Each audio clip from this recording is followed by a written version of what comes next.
I'm not sure whether everybody, we are live now. I'm not sure whether everybody is able to type on the chat. Are you able to type on the chat? Okay, we are live. I can see it. Okay.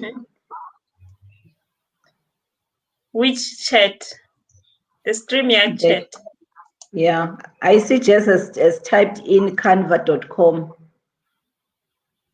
Oh, that's a private chat though. Yeah, that's the private one. But if you click on comments, and I'm not sure whether you guys see comments there, then it goes public. Everybody, we are live now. Okay. Should I like type in the comments? Because I've got my phone here. Hello. Yes, you can type. Okay, cool. It showed up. I'm talking to myself. Hello, Jess. Oh yeah, we can see you.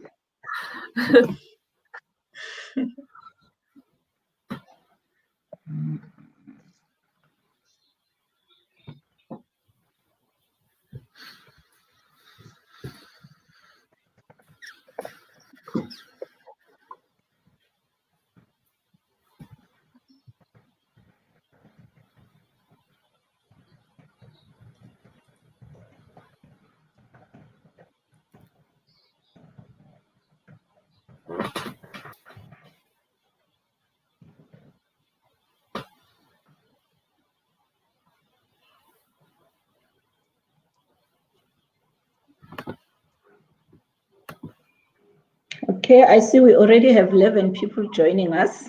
So let's get started. Hello, 11 people watching.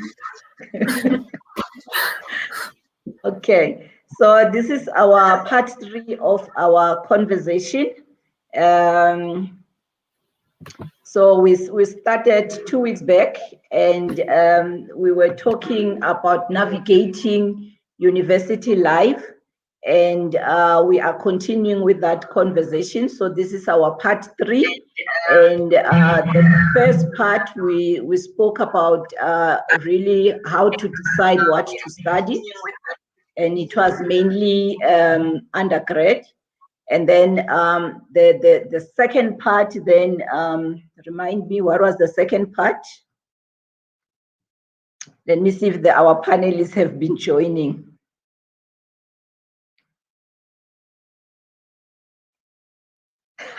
Put you on the spot.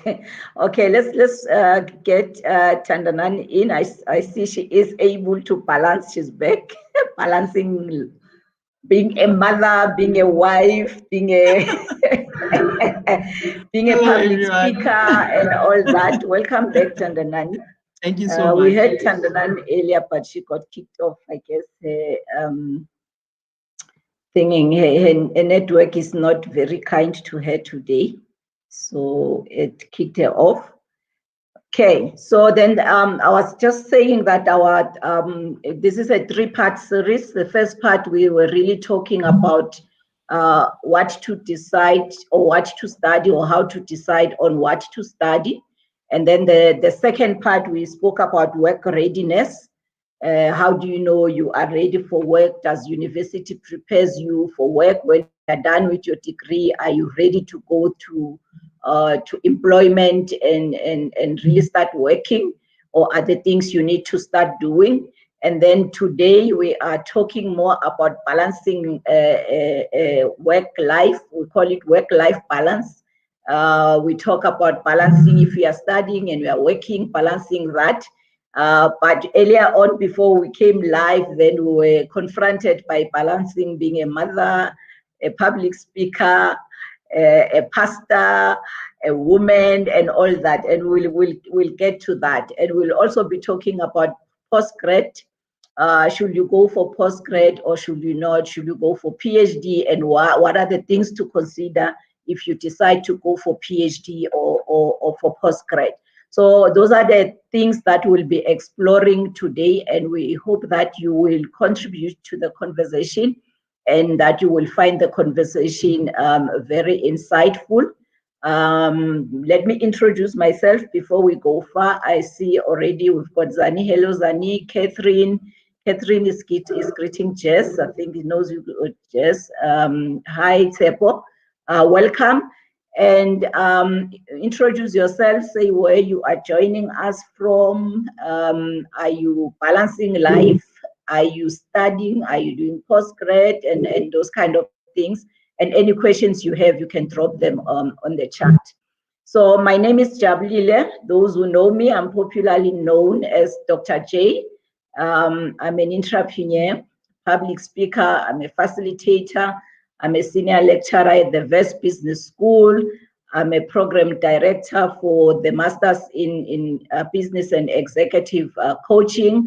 I'm a statistician, and I'm a lot of things. And there's a reason I'm mentioning all of them, because in one of the conversations that we had, we were talking about broadening our skills, our opportunities, and all that. So if you missed on some of the conversations, go to our YouTube or to our Facebook at Dr. J Biz, and then you'll be able to catch up on some of the conversations that we had.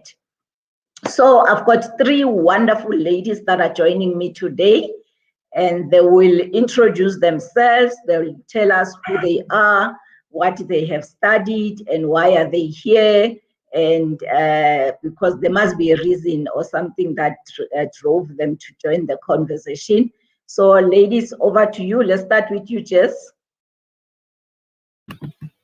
Hello, everyone, and thank you so much for joining us today. Like Dr. J said, I completely agree that I think maybe in the olden days it was people had to be one role. And now I feel like there's a lot of pressure to have 5 million roles. You have to be the best astronaut, and you have to be a businesswoman, and you have to be the best salesperson, and you have to be the most spiritual person. So I feel like there's lots of roles that everyone has. But as to who I am, so my name is Jess Quist. The pronunciation, people usually get confused with it because it's a QV. But the reason why it's QV is because it's a Danish surname. So from Denmark. So Jess Quist. And I studied a BCom in politics, philosophy, and economics. And then I did my BCom honors in economic science. And then I did my research on the relationship between parental involvement and grade 9 mathematics marks. So education has always just been something I've really loved. And we'll speak more about that later on when we speak about choosing a research project. I'll speak a lot more on that and why I ended up choosing it and just how passionate I am about education. And now I'm a life coach, and I own the coaching practice called 44. It's just the number 44. You may be wondering why I called it 44, but the reason was basically in a short term, or long story short, I was seeing 44s everywhere just before starting it. And then I remember meditating when trying to think of a name. And as soon as I picked up my phone, it said 844. So I saw that as a message from the universe or God that it just has to be called 44. I see everyone's laughing. Yeah, like that's a little bit about me. As to why I'm here, so Dr. J is somehow connected to my mom, whose name is Colleen Quist. She's also a coach, and Dr. J posted that she was looking for people's experiences on if they've done postgrad, and I'm just somebody who always likes sharing my experiences. I feel like it's important for everyone to listen to their own voice and like you can't copy everyone else's life. My life is going to be different to your life. Every person here has a different life. But I think sometimes it can help listening to other people's experiences because it can spark something in you, or you could think, oh, I didn't know that was possible. So yeah, I just think that it's great to give back and to just share like my perspective and my insights. So thank you very much, Dr. J, for having me. It's a pleasure. Welcome, Jess. We're looking forward to hearing about your experiences and your insight. Let's hear the balancing pastor.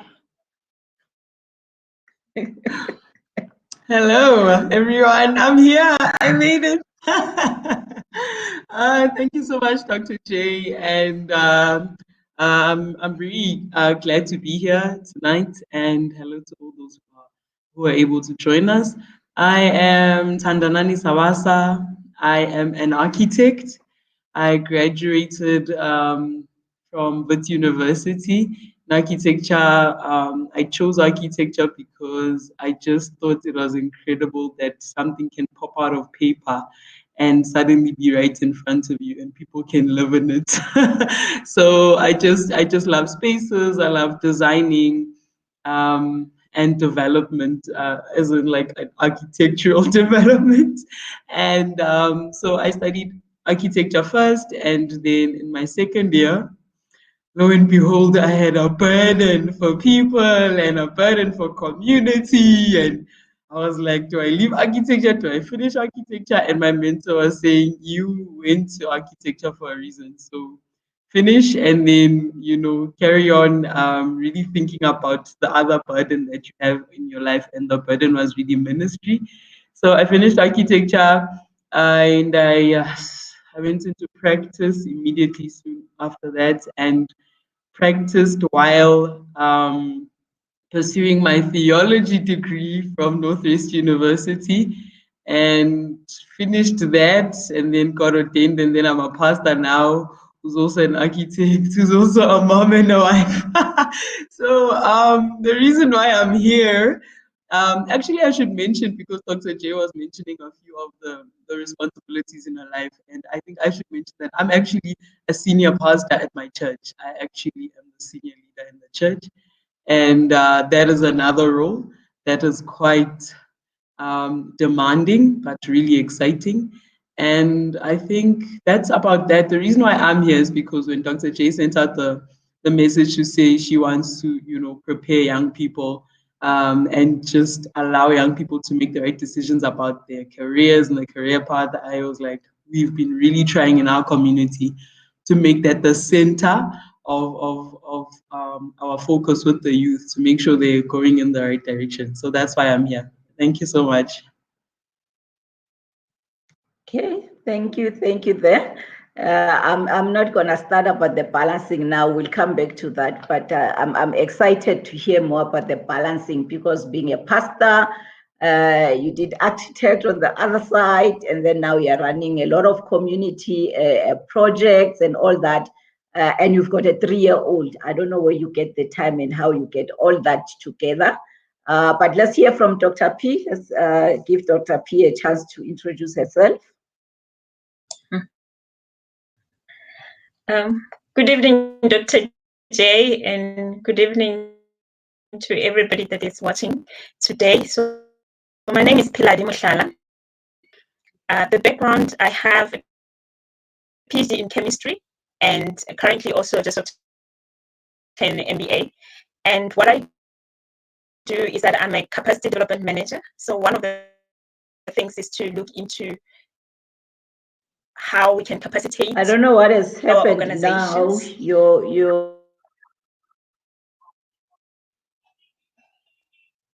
seem to be freezing. What happened?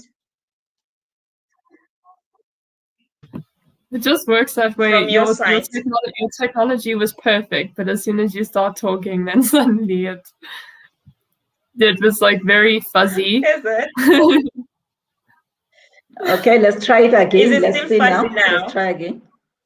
You No, can start because from scratch. you're not talking Okay. about yourself, so properly. it's behaving. Okay, I can start again. My name is Piladi Mushala, and my background is chemistry. So I have worked as a scientist at University of Pretoria.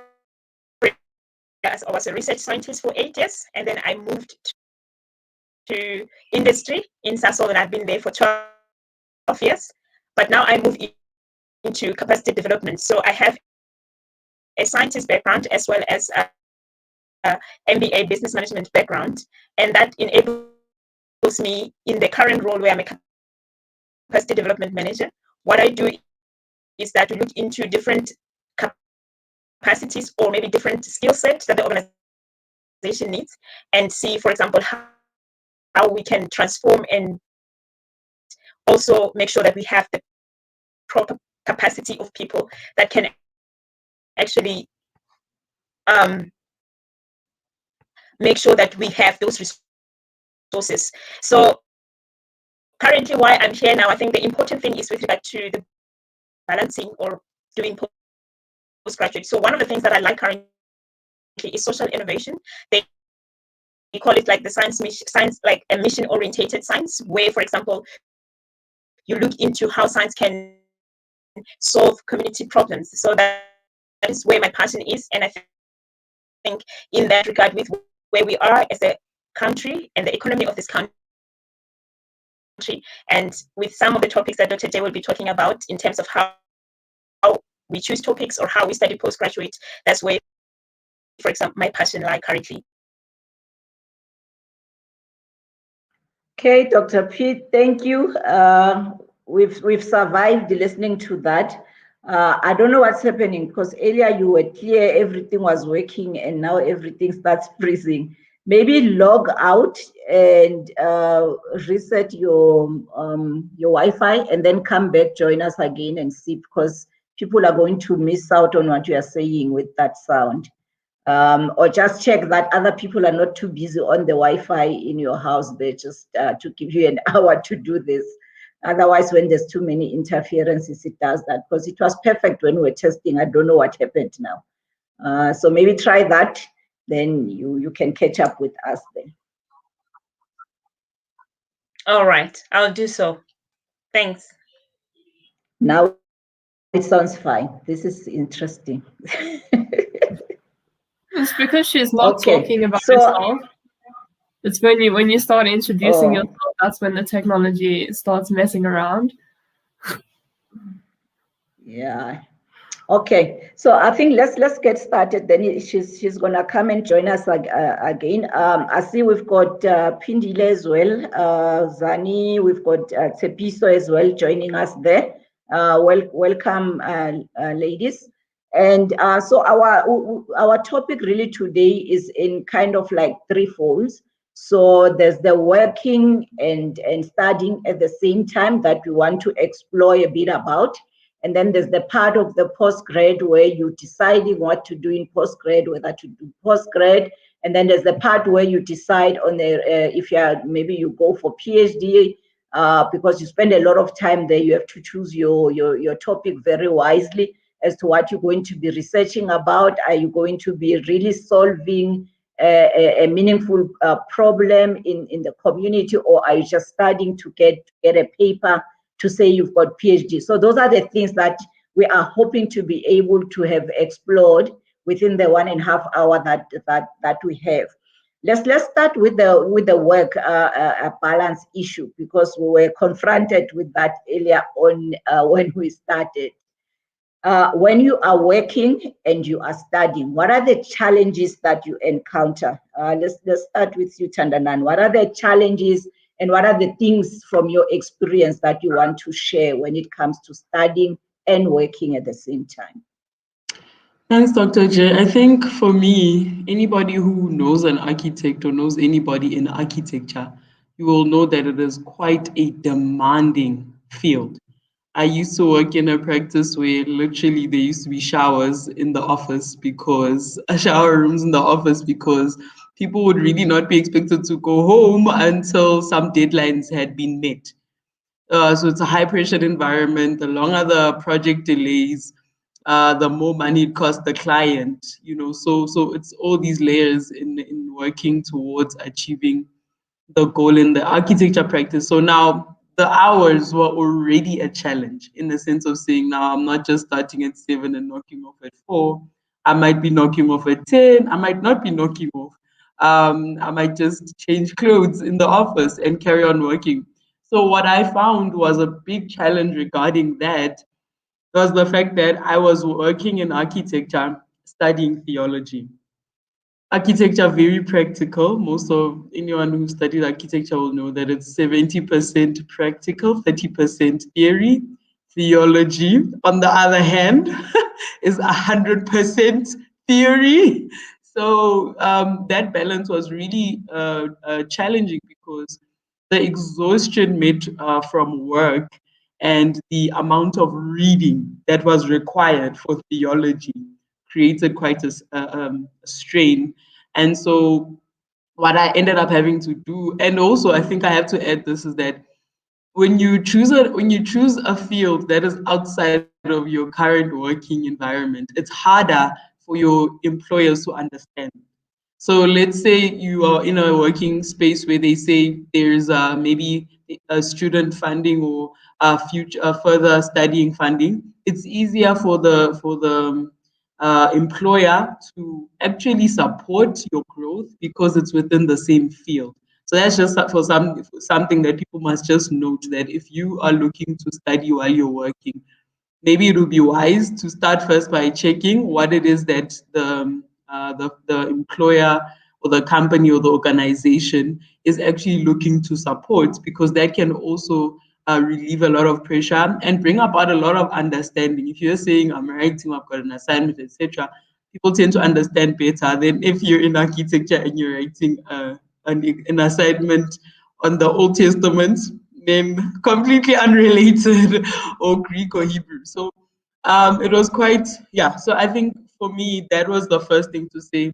I needed to create more time to read, so that was early mornings before work, and also late in the evenings. But also, it was also important for me to know my energy levels, to know that if I'm waking up in the nights, I am gonna achieve zero.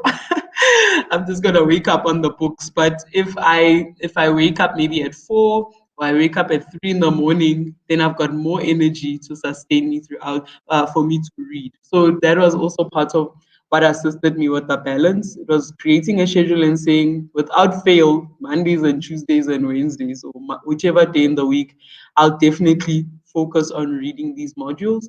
And I must also add that I did the theology as correspondence. So that was another big challenge. I couldn't interact with the lecturers, and we just had like a few contact sessions, unlike architecture where I was fully in the university. So yeah, I don't know if there's anything else, but that was basically it. Allocating certain days in the week for me that could help me to just focus, and making them known to everybody in my life that on these specific days I really have to focus on studying. And then quiet time also helped me a lot, just to reflect and say, am I achieving this? Am I winning? What are my timelines looking like? And respecting the hours of the reader. The reader says you need 48 hours to complete this, or 250 hours. I think in the beginning I took that lightly. But then I discovered, guess what? You need 250 hours to finish reading. So I think that's it for now, Dr. G. Okay, thank you for that. That's interesting. That one of the things that I picked up there is know your strength, know your best times. Don't try to force to do it at night when your best time is the morning, and vice versa. That's interesting. And the support system, I think that's also another important thing that you mentioned. The support system. Everybody must know that at this time, Tandanani is reading, and nobody must disturb and ask her to cook or ask her to go fetch something somewhere, and those kind of things. And that makes a big difference, because I had the same issue when I did my PhD. I did my PhD also working, being a mother, running a business, and it was tough.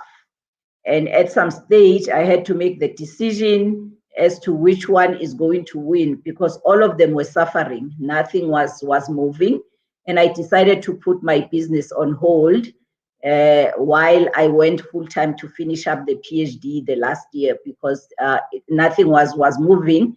And I was seeing that I was almost reaching the destination, but I'm not reaching it, because I have to spread my hours to so many things. And also the other thing that becomes important is the type of job that you do. So the environment that I was in, I was working as a risk analyst when I was doing my PhD the last few years. And what I found is that that job required me to be at work like 8 o'clock or 9 o'clock in the morning, wait until the markets are closed, do the risk book, and only get home at about 8 o'clock or so. And when I get home at 8 o'clock, I've got kids that also expect me to give them some attention. When I'm done with the kids, I am dead tired. And then I postpone that I will look at my research tomorrow, and tomorrow never come. So those are some of the things you need to balance, especially when it's a new job. You move to a new job, you start new studies, you start everything new at the same time, you are just going to kill yourself. So those are the things that you need to look at and consider as to, am I going to be able to balance, or am I dreaming that I'm going to balance this thing? And at the end of the day, everything fails, nothing, you win nothing from that. So thanks for that. Anyone wants to add on that balancing issue?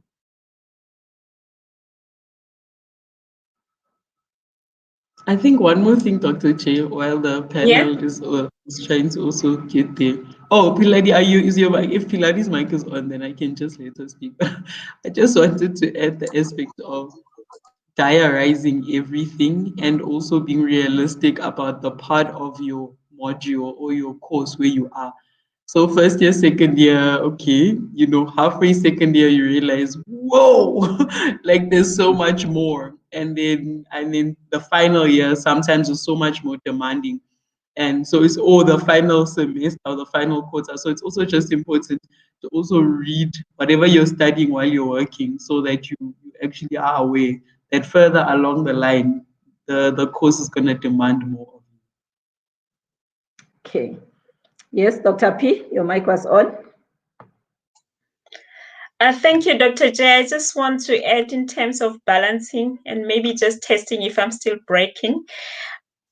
What I heard from Tandanani and yourself in terms of balancing, I think the important thing is that when your postgraduate is actually aligned with your work, it's quite much easier, because that I could actually still working at University of Pretoria, my master's and my PhD, but the MBA, which is quite a different stream from science, and you find that you have just started a new job. One of the that was really important was that contract that you have with your family in terms of what the expectations are, and those are very, very important. And as well as know the time when your energy level are quite high, and use that quite a lot. And just know that life is not going to be like 5 to 4. It's going to be very, very long for you, and accept that very early on in your life, so that at least you have that psychological contract with yourself. And when that work demand becomes higher, it can actually carry you through. Thank you. Okay. Am I still breaking? Thank you for that. At the beginning, you were fine. Towards the end, you were starting to break again, but we did get, it's not as bad as initially. We got what you were saying. So we're fine. Don't stress about it. It will sort itself out as we go along. Thanks for that. And yeah, the stream and the difference between your work, when you are studying what it has got nothing to do with your work, it can get very tricky. Because also you ask for leave days at work. Because when I was doing my PhD, I did my PhD in entrepreneurship, and I was working as a risk analyst, and the two were not, my PhD was not going to benefit the company that I was working for. They were lenient enough to allow me leave days to go work, attend seminars and those kind of things, but not all companies will be open to let you get busy during office hours or their time, when you are not doing anything that's going to add value to them. So those are things that you need to think about them, and be sure how, not be sure, but have some idea how you're going to navigate them, because the reality is never the same with what you think will work out there. And I know Jess studied full-time, so she got all the benefits of being full-time. What are the things that you want to share with us? Just when you did your honors, you were full-time. What are the benefits of studying full-time, and what are the experiences that you would like to share? Okay, so it is a bit difficult for me to compare it, seeing that like obviously I only have the experience through other people's eyes. But I would say, like, obviously the good thing about full-time is that you just focus on studying. So I woke up every day, and then it was like go to university, sit in classes, and then come home and study. And then there were like other things. I didn't just have studying. I mean, at the time I'd started 44, which is my coaching practice. So, but that wasn't a coaching practice there, but I was still doing things on the side. And yeah, like I still had a social life. But yeah, like obviously it's not the same as if you are working. I mean, Tandanani, I don't know how. I mean, you've got 3 showers there, and I mean, it sounded like your life just became work. But I was quite interested. Well, I would like to turn to the panel and ask them, what role did your emotions play during that time when you were balancing all those things? Because I know even for me, when I was just doing honors and that was it, I would still have moments where I would be stressed and crying, and I didn't even have, oh, now look after the kids and do the stuff at work. And I'm sure like traveling to different places. So yeah, I just want to know how did you actually manage your emotions? Did you ever sit in the car or sit at your desk and burst into tears? And how did you manage that? Yeah, I think that's a good question. Also, it takes us also to the other part of our conversation that we had on our question about mental health, because the stress can easily move you to another dimension very quick as well if you are not managing very well. I don't know who wants to take that question and maybe talk a bit about then how did you keep yourself sane during that time? Okay, I'll try and go. So thanks for the question, Jess. My first degree, architecture, I used to have anxiety attacks. So that used to be like a proper shutdown. you know, and they used to be triggered by time and realizing that there is none. There is no time, it's all gone, it's just far. And this is true now, you know, assignment day and everything is going wrong. So with that, what used to help me a lot is my mother. My mother knew, so every time I would call her randomly in the middle of nowhere, she'd know, and she'd just speak positive words into my ear, and I just hold the phone while I'm at rest, and she'd be, you know, just encouraging me and telling me it's okay, you've just done your best, and just reminding me of the journey. That also helped me a lot. When somebody says, "Look how far you've come," or "Look where you are, you're almost there, keep going."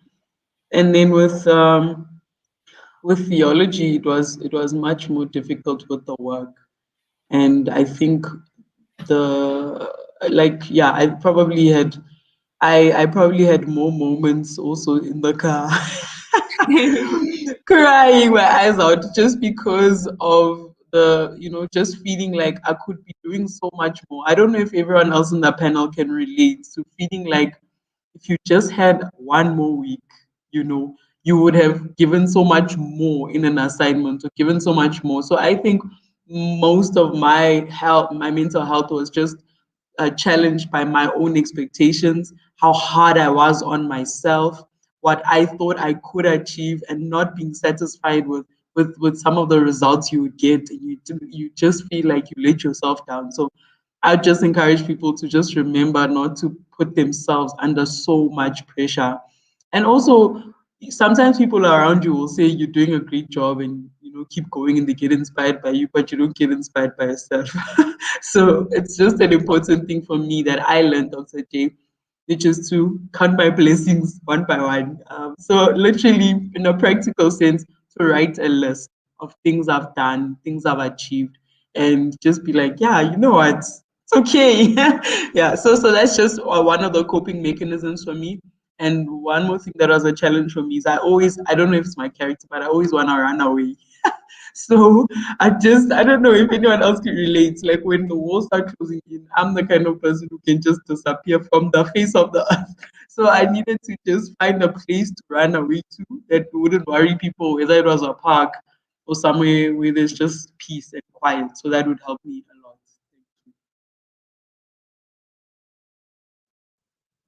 Okay, no, that's interesting, and I like the conversation because most of the time, what people don't like to hear is a perfect life because nobody has a perfect life, and when people go out there and have conversations about their perfect life, it doesn't help anybody because they think, ah, this is for the special people who've got a perfect life.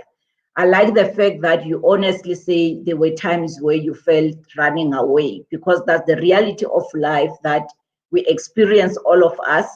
But there was a post I sent yesterday that enjoy your imperfect life because the one that you wish to have that you see next door is imperfect too, but it won't look imperfect in the pictures when we are posing. So the one thing really about experience that helps other people or will help the next person is when the experience shared is an honest truth of the experience that has been experienced, because otherwise then it doesn't help the first person who feels like running away. It doesn't help the next person who's sitting in the car crying because he thinks Tandanani's life is so perfect. She never sits in the car and cry. So what is wrong with me? But we all sit in the car and cry. I close myself in my room and cry when I feel I'm really overwhelmed. And my kids normally ask me, Mommy, do you ever cry? And I say, I do, but I don't do it in front of you, which some of the psychologists said is wrong. I must cry in front of them, so it's normal.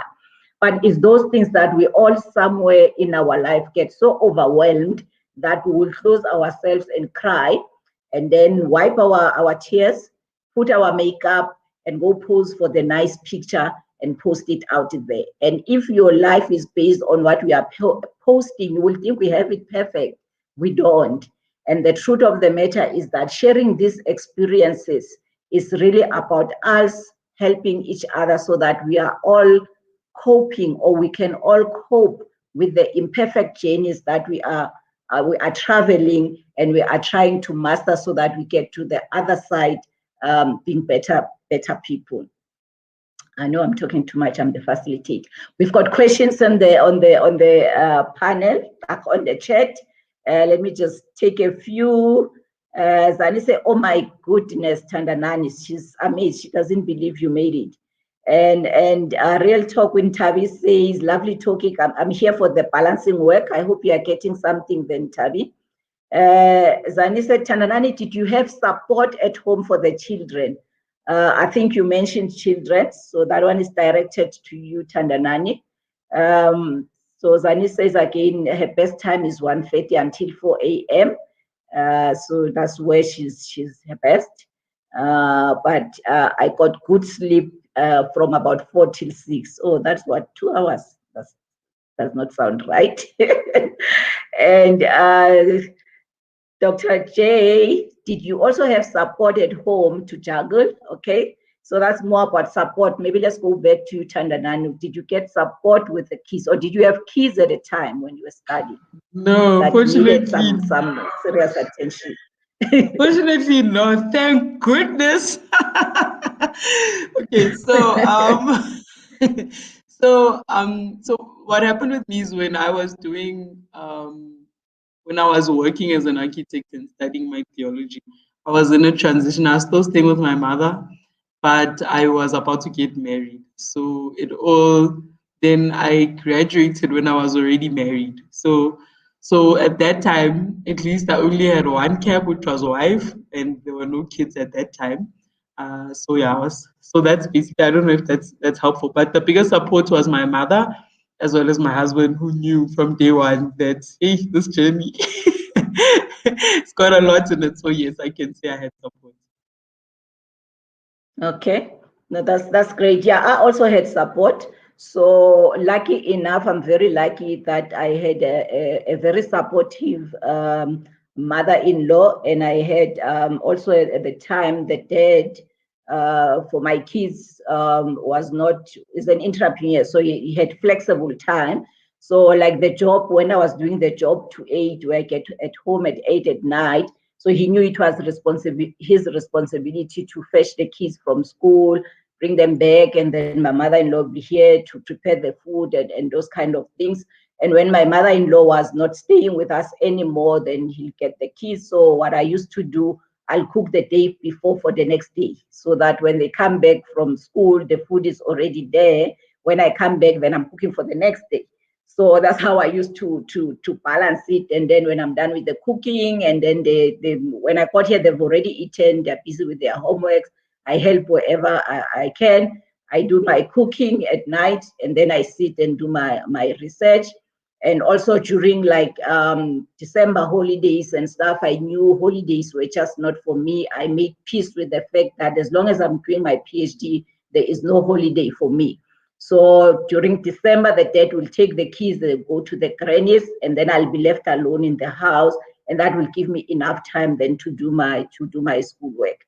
So sometimes when they say when you get your PhD, 50% goes to the other part, I understand, because they help a lot for us to achieve these things that we achieve.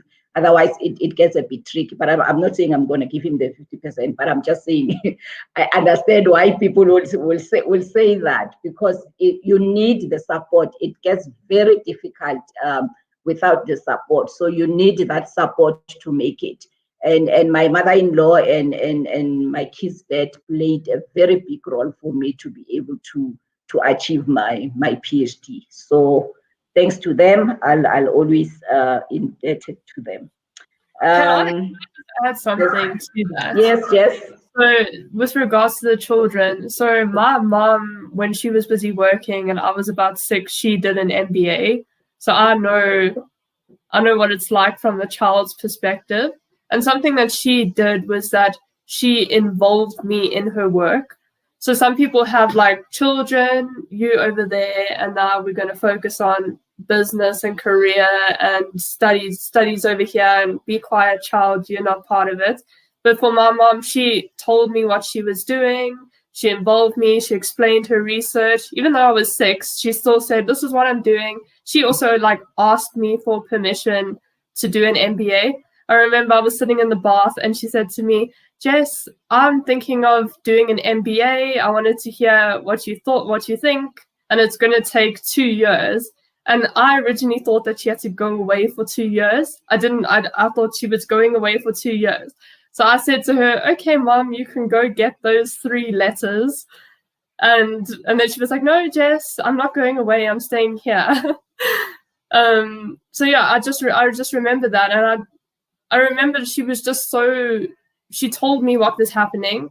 An example, when she had to give a presentation, she let me come up with, because I've always been quite good with computers and presentations. So I made the presentation for her, even though I was 6. And then when she gave the presentation, she let me sit there and I met all the people in her group.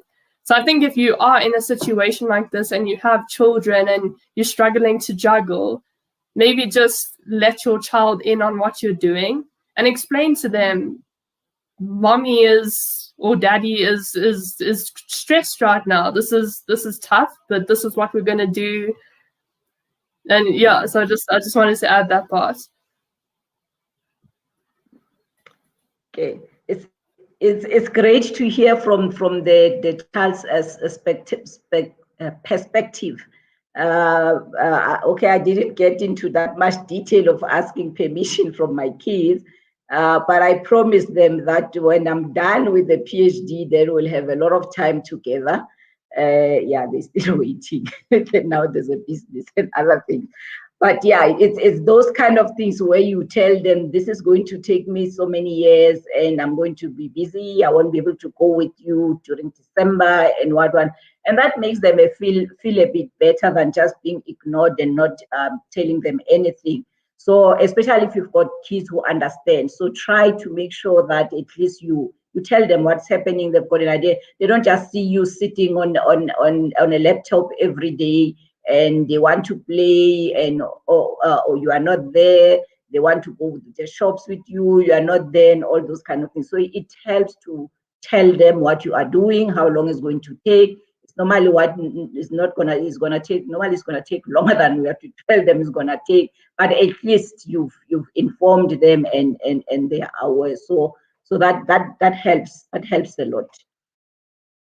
Dr. P, what did you say to your kids when you were doing MBA? I think I did what Jess was mentioned. So what I did for the MBA, I had to take them for a holiday and tell them what is going to come in the next 2 years. So in terms of what I won't be able to do anymore and what it will mean for us. So I got that contract with them over a holiday to understand that this is our last holiday for the next coming 2 years.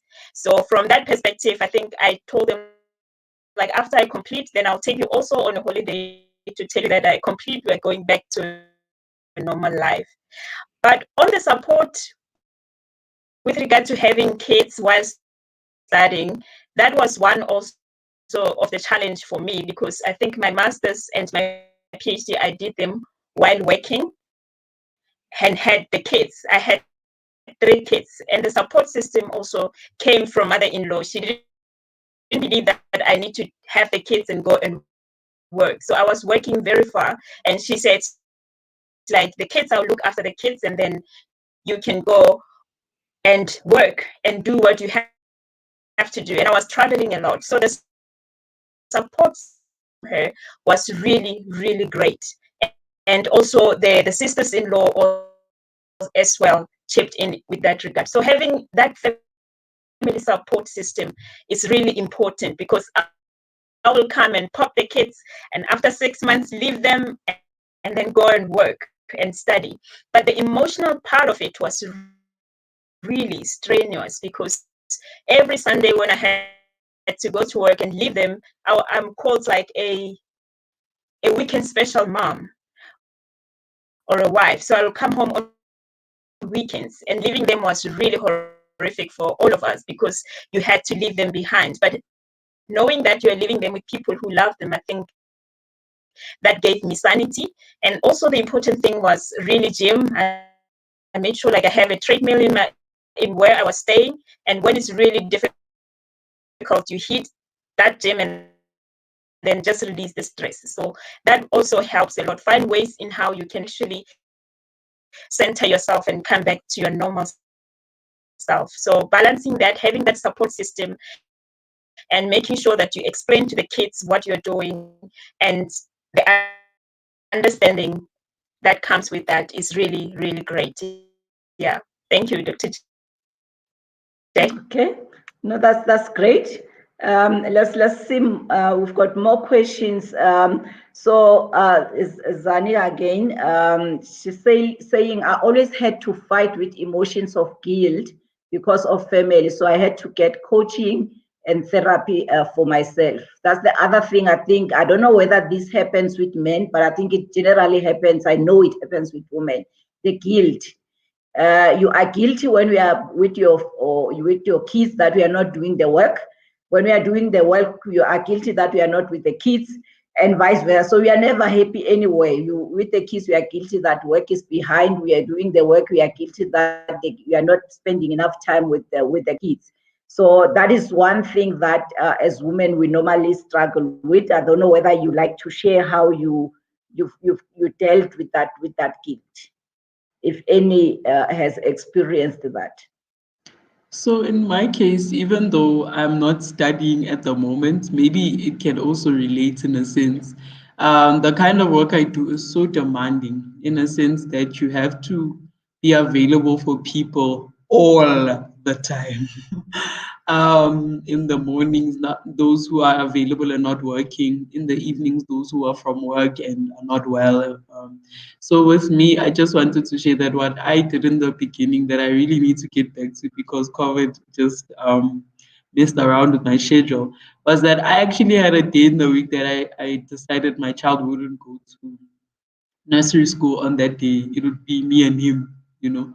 So that day is gone now, but it needs to come back. But initially it was working, Dr. J. So I think the principle of an idea like that is to actually schedule him in my week because it doesn't sound nice, it doesn't even sound natural.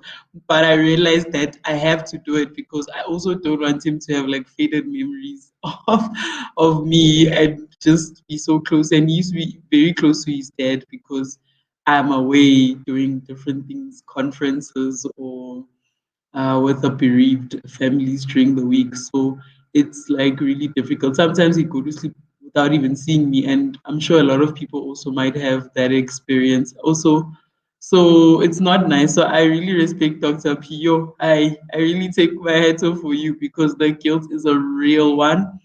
But what my mom also said this one time was, this child's not even gonna remember that you were not there or whatever. So because my child is so young, my mom said I must also take that in to heart that he may not even remember. Like it's actually a big deal for me. It may not be a big deal for him, and that he still sees me as this amazing mom, and that yeah.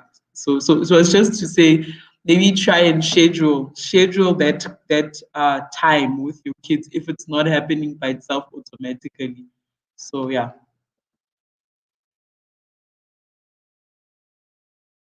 Okay, no, that's great. Yeah, that's important. I think in one of the women conversations that we had, I think I was with Dr. P and Sis P and Queen. We spoke about this quality time. It was also about balancing for women in corporate and in leadership positions or executives as to, because once you get to a certain level at work, the demand is the time is just crazy. And one of the things that was shared was the quality time. It's, you might not have the quantity to spend the number of hours that a home mom will spend, but make sure that the few hours that you have, it is quality. When you're sitting with them for 2 hours, put down the phone or whatever other things and focus on them, then that makes up for the quantity, because the few hours they get is quality, and then they will always remember that. So those are some of the things that are things that you can do to deal with the kids, to say if you decide to take them for a holiday, put the phone down, leave the laptop at home, and then focus on them. And then that then becomes more quality. Dr. P is laughing because the other day I sent him back. I sent her back with a laptop, wanting to take a laptop to a holiday. So it's one of those things that you try. It's not easy, especially when you've got work that it doesn't have specific hours that, as long as I've been there for the hours, everything is done. It's about the work getting done. And when you are away, the work is piling out. When you come back, it's waiting for you. It gets tricky. I'm still struggling with that balancing myself. But it's one of those things that we need to be conscious of. We might not have the quantity in terms of the hours that other people will have, but let's try the quality of in the few hours that we have. Okay, let's go back to the chat. That's Dimakatso. Welcome, Dimakatso. So Dimakatso said this is so awesome, so she's appreciating. And as Annie says, I had to also give up aiming for an A and had to accept that maybe passing is what I can do, but giving up a goal is hard. So yeah, you can't have the A's and everything. So you sometimes have to make the P's. Is it the A's and nothing else? Or is it a balance, get a D and get other things going as well? Assist P says, Zani, I feel for you. I remember I dropped out of my MBA at second year because the schedule clashed with that of my kids. A decision I live to regret. I will say, get as much as you can. You were doing it for your kids, CSP, no need to regret. You can always go back for the MBA. As long as we are still alive, you can go back and get it. And your kids are older now. Tepo says, for those who don't have supporting system, how do you navigate the mental challenges or emotional challenges of transitioning into a career completely different to your current job and still deliver at work? Florence say, thank you so much for sharing the experience. I can't do anything now. I'm enjoying this. I'm not sure what it's referring to, but whether it's career or what. Oh, yeah, Zani say, your just mom is on point. Make the children also do some of the work. So that is the comment about just doing the presentations for mom. CSP is asking, would using the employer's wellness program be an option just to vent, or perhaps getting a coach or a mentor? Okay, then she's answering herself from what Dr. P has said. She said, maybe I think I need a treadmill. Then she's gonna run it off. And Celine Wemnisi said is very impressive, so she's appreciating there. And Tsepiso said, I felt guilty most of the time and thought, why didn't I just start and finish through to PhD when I was single and no children? But I had to accept that everything works out as its exact time. If I'm messing up your name, you'll forgive me. She's just complimenting. She says, excellent. So we've got 2 questions, 1 question. From Tepo, for those who don't have support system, anyone wants to take that one. For those who don't have the support systems, how do you navigate the mental challenges and emotional challenges of transitioning into a career completely different to your current job and still deliver at work? Jess? I would say sorry, I can hear myself in the background. No, I'm not in the background anymore. But I would say in that situation, and somebody else gave the answer below, but definitely look into getting a coach or a mentor or a therapist, especially maybe somebody who's maybe specializes in that. But I feel like it's very important to speak aloud what's going on in your head, especially when it comes to emotions. Sometimes we can think, oh, I've got this emotion, so let's just suppress it. And I know for me, I know Tandanani was talking about how she runs away from stuff. And like for me, I also do that, but not physically. I can sometimes suppress stuff. So if I'm thinking something or something that I don't want to do, I'm just like, oh, I'll just no.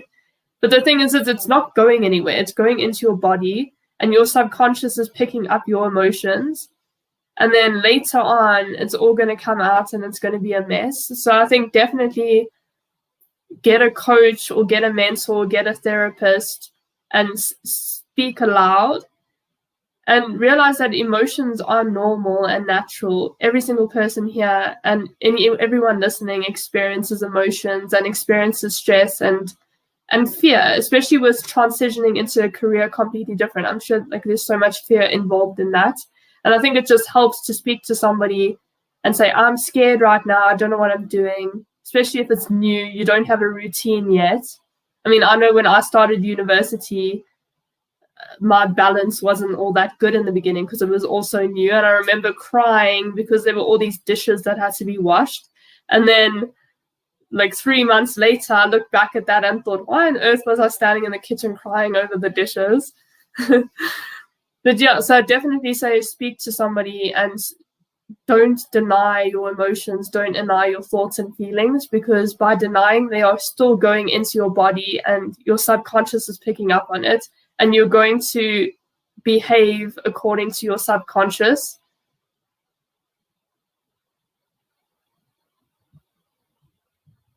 Yep, that's so true. Yeah.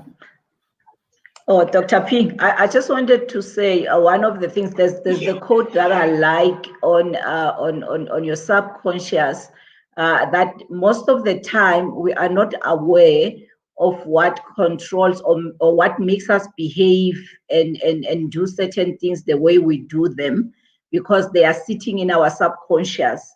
And until you bring your subconscious to your conscious, you won't be able to deal with it. And you will see all these things repeatedly. There's a certain pattern, and these things repeatedly happen in your life, and you call it fate.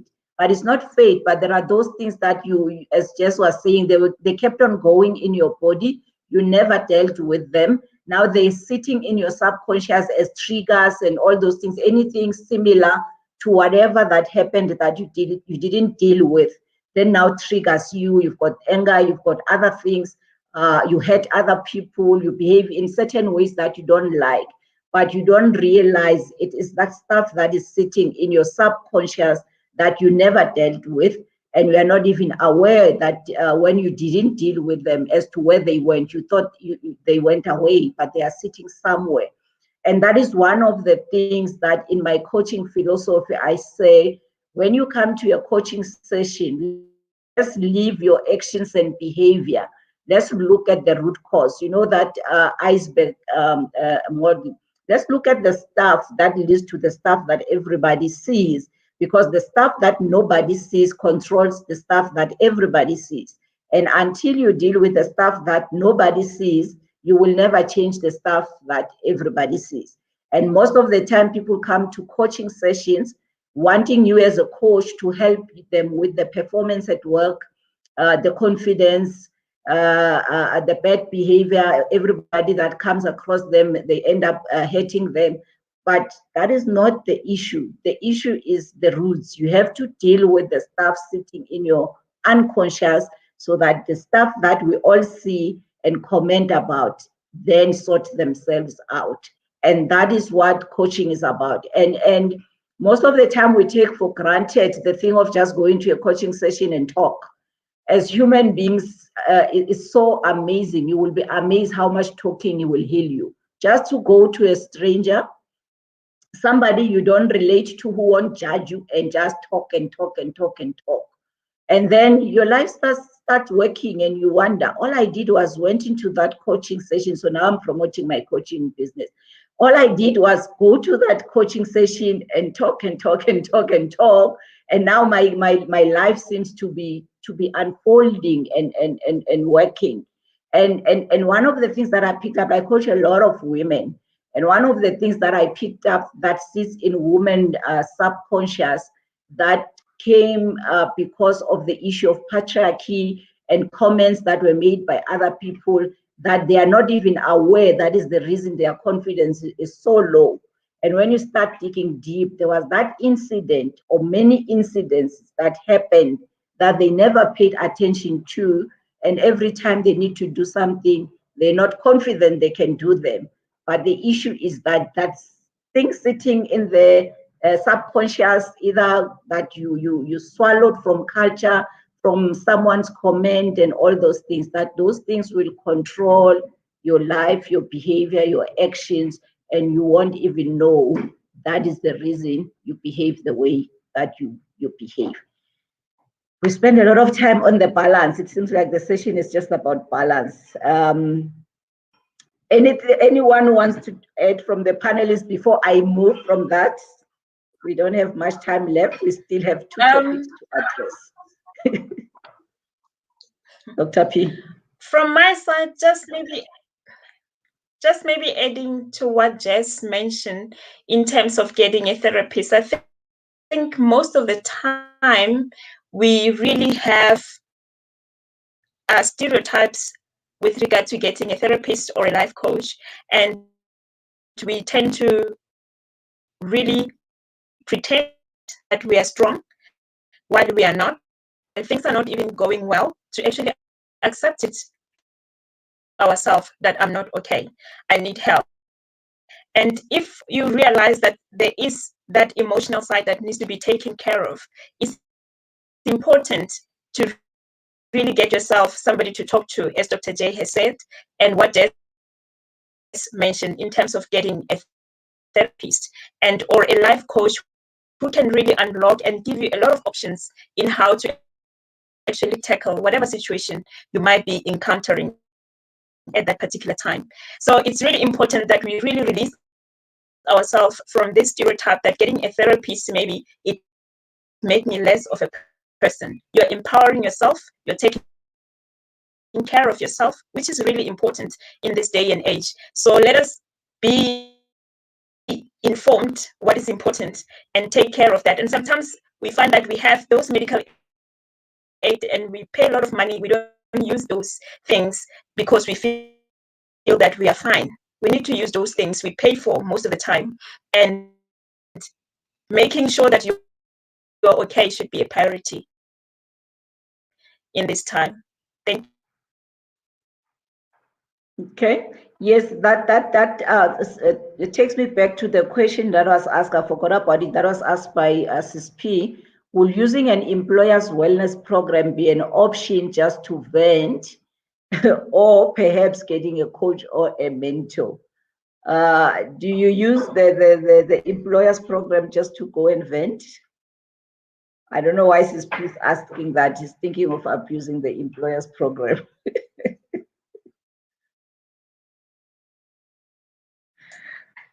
I think is there as an added support for yourself and for your family. What I like is that it extends to your family as well, not just for yourself. So if there is a support that you need, most of the companies have ICAS, and those therapists are really trained and they're all over the country, and you can use them in any location. So for me, I will say use them. They are there to help you vent. And if we are still in that age where you say what people are going to say, people are going to take my things and tell other people, at the end of the day, you have to look after yourself. You come first and make sure that you are okay first. And if other people are not mature enough, because a lot of people, they don't trust the employer's ICAS because they feel that the information will be taken to my manager. They're going to know about my issues and things like that. But things work, and the confidentiality, it gets maintained. So let us use them, have them, use them, and use them for your family, for you to really be able to move forward quicker in certain situations longer, because we are not being enabled quite forward.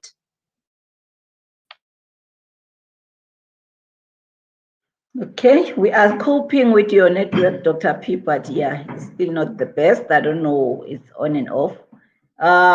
Let's move to let's see. We've got a few minutes to cover this. Why should we do postgraduate? Should we do postgraduate or not? And how do you go about choosing a topic that adds value? That's a question from Tsepo.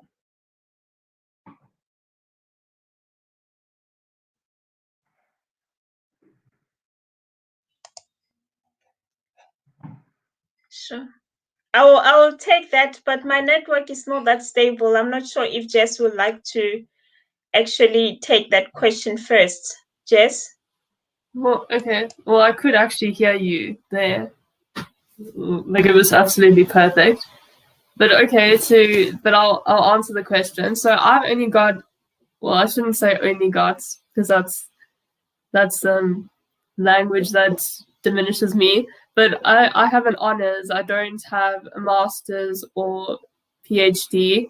It's not like I'm crossing it off the list, but yeah. But I mean, okay, I'll give you like my viewpoint on it, but also bear in mind that it's your life, and I feel like you need to make decisions that are right for you. I can't tell you how to live your life. You're the only one who can live your life, and my decisions in no way mean that Dr. J's made the incorrect decisions or anything like that. So how I view it is, I'm somebody who likes doing things with a point. So I don't like learning something just for the sake of learning something and just to have a certificate if there's no actual benefit from having that, or unless I can do something from it. So my reason for not doing masters right away was that I realized, so I did my honors in economic science, and then I discovered I really loved education, but the current master's degrees don't really focus on economics and education. And so I thought to myself, I don't just want to go to get a degree just because I'm going to get a certificate, because it is like a lot of money that you're investing in. And to me, it's like maybe I could do a master's in the future when that would be more, if I could find something that I would actually enjoy. So I think that's something that I like to bear in mind, is what are you going to do with that PhD? Are you just going to stick it on the wall? And if you want to stick it on the wall, cool, like that's good. Like I said, it's your decision. But I think also look at, if you've done your honors, look to see what job you could actually get with an honors degree, because maybe you could actually get a job, maybe you can actually do something with that, or even just a BCom. Look to see what opportunities are already there. And then if you can get like a job, like, you know, think, do you actually need the PhD? Do you need that? So I think definitely go look around and see like just what opportunities there are. And I think don't just go along with people who are saying, oh, you just have to get a PhD, you have to do a master's. Like, take control of your life and see, do I really have to? What other opportunities are there? Do a lot of networking, because that's, I mean, people sometimes say it's not what you know, it's who you know. So maybe there's an easier way to get a job is by networking and getting in that way. So yeah, that was replying to whether you should do a postgrad or not. I would say that when I decided to do an honors, basically because I wasn't really sure what I was doing, and I feel like my honors year was so much better than, I see Dr. J's disappeared, but my honors was so much better than my undergrad, and that was because we did a lot more research. And I feel like with your research, you can really choose something that you're passionate about and that you enjoy. And so my whole university life, I feel, improved because I was doing something that I did enjoy. And then with regards to your question on how you go about choosing a topic that adds value, so I think for me, and the way I've been brought up, is you need to do something that you are passionate about. And I mean, I know Dr. P has agreed with me, but it's like, you know, like, are you going to choose a job? Are you going to choose a degree that supports a job that pays you a lot of money, example? Or are you going to do something that you're passionate about? And people sometimes see the passionate route as not going to pay you a lot of money. But I disagree with that. I feel like if you are passionate about something, you're going to put more work into that field. You're going to love it more. You're going to put yourself out there more. You're going to work more. You're going to walk into the room and just glow and be excited. But if you're doing something that your parents told you to do, also going to hate it. You're going to go to work and dread it. You aren't going to enjoy studying it. And I mean, like, that was my thing for when we had to choose. So when you're in honors, you have to do an honors research project. And for economics, my undergrad was very heavily focused on finance and just finance things. And I'm personally not that interested in finance. So I was completely dreading doing my honors research, because I thought that they would say, oh, go look at the bank or go look at the JSE or something. And that sounds so not interesting to me at all. Of course, you may find that interesting, but I didn't find that interesting at all. But then I discovered that you can do it on different things. So maybe you could be I would say, like, try do a research project that includes your passion. So for me, I'm really passionate about education. And then I discovered that within economics, there's a field called development economics. And then within that, there's things like women empowerment, poverty, and then education. And like, that's where I was able to do my research. And I also decided to do something. So I explored the relationship between parental involvement and grade 9 mathematics marks in South Africa. And the whole reason why I did it, honestly, was because I had been tutoring in Alexandra Township, which is a township in Johannesburg. If there's no one in Johannesburg, I don't know if everyone knows where that is, but I was tutoring in a high school there. And what I discovered was that a lot of the children, or a lot of the students, didn't know their basic maths. And then I thought about it. So if I said, like, what's 5 times 4, it would take them quite long to work it out. And I thought that would make maths so much more difficult, because now you start adding more letters in, and like, maths is more complicated. And if you can't work out what 5 times 4 is, it's difficult. So I was thinking, like, why is it that I knew what 5 times 4 is? And something that made me think of, well, a potential reason was that when I used to go home, my parents were very involved. So they would test me in the kitchen. What's 5 times 4? What's 6 times 3? So I knew that stuff. My parents were always like very involved in my life, even though my mom worked, and that's where the quality time comes in. But so they were very involved, and that got me thinking, maybe in these other homes, parents aren't as involved. So when you go home, no one really cares if you know they don't know how to help, like what's 6 times 3, what's 10 times 3. So that made me wonder about that. And so when I chose my research, I did it in that, and it was something that was so relevant because I could see it. I was actually doing something with my research. And I remember like one of the lecturers said, when we were all choosing it, he said, you need to choose something that's simple and realize that your honors project isn't going to change the world. And to me, I got quite annoyed with that viewpoint, because and I do agree, like, yeah, maybe do something simple, and especially if your work-life balance is crazy, like maybe it's just better to do something simple.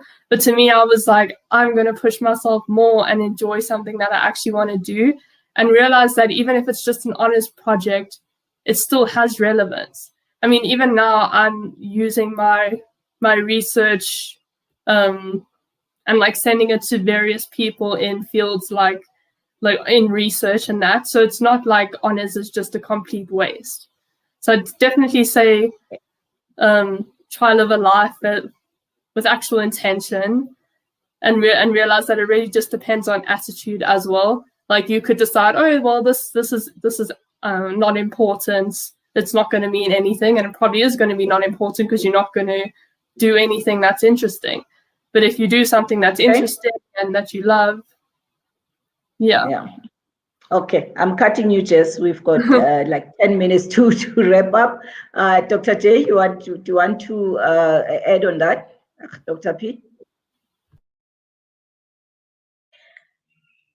From my side, I think the important thing in terms of choosing a topic currently, it will be something that you're really passionate about, because passion really goes along, and you find that you have author's block, you have the time. However, in of studying a graduate with regard to getting a PhD or maybe a master thing, and 20 trying to actually get an work was that they actually give you so that it can be hit. And the other thing is that it is actually important also that you study something that, depending on where you come from economically, if you want something that will give you the money at that particular time, and if money and making sure that you have that psychological level of satisfaction that you really have to achieve is important. But if you know where your passion lies and you know how you're going to navigate through to your passion, you can also get there. So there is no right or wrong choices. And I think in terms of what Jess has mentioned, is that it depends on what your situation is at that particular time. If the degree you feel that it's going to actually make sure that my family and my extended family, and if I still have a black tax that I need to pay, if an engineering is really going to actually give me a job quite quicker for me to really satisfy this need I currently have, you can do that. And as well as they say, like, learning doesn't end, you continuously learn. And I think for me, it was that I get the PhD to get that seat on the table, and then now after I have my, I find myself doing something that I'm really about. Passion came later for me, and then now I understand and work in that without training, because that's my passion that lies. So it depends on the situation, that do you need it to actually get the seat on the table so that you get heard, and so that the opportunities can come, the networks can come for you, and then you can actually divulge to your passion. But if you have the passion and you're satisfying the certain level of needs, then you can also start there. But it depends. There is no right or wrong. It depends on your particular situation. But definitely passion is something that carries you through, is something that energizes you, is something that you wake up every morning and you don't even question whether I'm going to work. You just work. If they say 4 o'clock, there is this assignment, you don't even talk about it, that I have family, you work. So passion really is number one, but it depends on your needs. Thank you. Okay, thank you for that. Yeah, I think also I'll just take the last question. I'll answer that. Is doing a PhD still relevant in this digital age? I'll just combine it with the first one just to share my experience there. To say a postgraduate obviously is not for everybody. Some people just want to have the basic degree and they're happy with that. Because it takes a lot, because most of the time we do postgrad working, having other responsibilities. So it takes a lot. It must really, your why needs to be really strong to carry you through when you don't feel like going, and then when you've got all these competing things that need your attention. So it's very important. I've seen a lot of people who come excited into PhD, and then few months down the line, they're starting to ask themselves, do I want to continue or don't I want to continue? And all because they came in not with a strong why. So you really need to have a strong why, and there must be really something that is from you, that you want to do it. Otherwise, when it gets hectic, you're going to run away, like Tanana. So you really need a strong why. Why do you want to do a PhD? I wanted to move from science to management, but at the same time, I had passion for entrepreneurship. I wanted to understand certain things about the failure of SMEs, and that's why I did my PhD. And at the same time, I looked at it that it's also gonna make people listen to me when I talk about entrepreneurship. They will think I know something if I've got a PhD, compared to when I'm talking only just from being an entrepreneur, having practice as an entrepreneur, but have no qualification. So there are a lot of reasons. I've met people who say, I did a PhD because I just want to have the title. And that is their why, and it's strong enough for them to carry them to finish it. So it's really about your why. How strong is your why? Will that why carry you? Because 4 years or 5 years of a PhD, you can't do that if you don't have a strong why. And at a digital age, is PhD still important? It still goes back to a why. What do you want to do with it? How is it going to serve you? And that becomes important. And there was another question about whether does doing postgrad open doors for you, or can it make you overqualified and close doors for you? Which is an interesting one, which I'm going to use this to close the session, because we've got 5 minutes to close our session. 2 minutes each. Do you think postgrad opens opportunities or close doors for you? And just elaborate on that. And that will be your closing remarks for today. Dr. P, we'll start with you.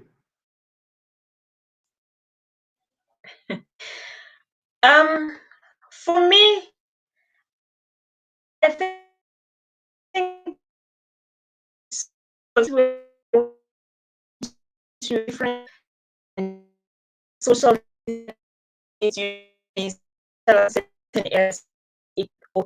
because once you get to critical thinking becomes important. It becomes important. How you solve it becomes important. So it does open door for you. Okay, we got the gist of it. We survived so far with your bad Wi-Fi. Jess? Just unmuting. So I think, well, I know like with the economics example, a lot of places, example, like the World Bank require masters. So there are some places that do require those sorts of things. but I don't know the exact information on whether some people close it because you're unqualified. But to me, I just think doors that close aren't your doors, and there's going to be more doors, and you're just going to go down a different path. And yeah, choose a place that actually values you and values your input. Yeah, so I would just say choose a workplace that actually values you and isn't going to be like, oh, you don't have this, you don't have that, you don't have this, you're overqualified, you're this, you're this. Like, realize your own value and choose people who see that value. Okay, thank you for that. I'll throw it back to you, Thandanani. Thank you so much. So I have not yet done my postgrad, and I think I enjoyed this session because I always felt like I didn't have a strong why. My mom wants a doctor. You know what I'm saying? Sounds nice for her to say, my child is a doctor in this. And for those around you, maybe know that you are academically inclined, feel like you can do it. But I love what you ladies have said about passion and finding your why. And I think for me, that's a big taker. And yeah, I'm looking for my why. It's something I desire, but I don't just want to do it because yeah. So thank you so much. I think I got a lot from it. Okay, thank you. Yeah, so I'll wrap up by saying everybody's why is different. And if your why doesn't look the same with other people's why, it doesn't make it less of a why. We all have different reasons for doing things. Just find your why. As long as you can find your why, you are passionate about it, because 4 years doing something that you hate is not going to be funny. But if you are 4 years researching on something that you love, you won't see that 4 years. You'll obviously still have times where you feel like giving up and letting it go. But every time you remind yourself why you wanted to do it in the first place, you'll stand up again, go cry in the car, run away, come back, and continue again without anyone else motivating you, but you motivate yourself, being able to internally get the strength to say, I'm going to continue and I'm going to do this because I want it, because of 1, 2, 3, 4, 5. My why, I wanted the title. My why, one of my whys was not a strong why, but one of my whys was that my parents wanted a doctor, because when I was at high school, they thought I'm going to be a medical doctor. So they always wanted a doctor, and there's not all my siblings, no one is a doctor. So that was one of the reasons. It was strong, but not strong enough. But the other reason was for learning for me. I wanted to learn about SMMEs because I couldn't understand why 90% just failed like that. So I had multiple reasons that made me go to do my PhD. And when times were hard, when I decided I'm letting it go, when I remembered why I went there, then that kept me going. So find your why and make sure that your why is strong enough so that it carries you. Don't depend on external motivation. Depend on, you'll get the external, and you'll also get the ones who discourage you, but have your internal one strong enough to carry you through. And also the guilt, find the balance for yourself and define for yourself what is balance. There's no quantitative balance that you will find, but you have to define subjectively for yourself what is the balance. And that's what's going to keep you at peace and deal with the guilt and all the other things that might discourage you. Thank you, everybody, for joining us. It was lovely having you. I see you stayed on with us for more than an hour. And thank you very much. If you missed some of our sessions, you can find them on our Facebook page. Our YouTube channel is at Dr. J Biz, and then you will be able to follow us from there. And thank you very much from my panelists. You were wonderful. You were great. And thank you, Thandanani, for balancing and leaving your 3-year-old and jumping into the conversation last minute. You've demonstrated what we mean by balancing. And thank you very much. Thank you for all the inputs from the chat. We appreciate them and all the questions that you've asked us. We are signing off. That was Dr. J, navigating university life, work balance, and postgrad. Thank you very much. Thank you. Bye-bye.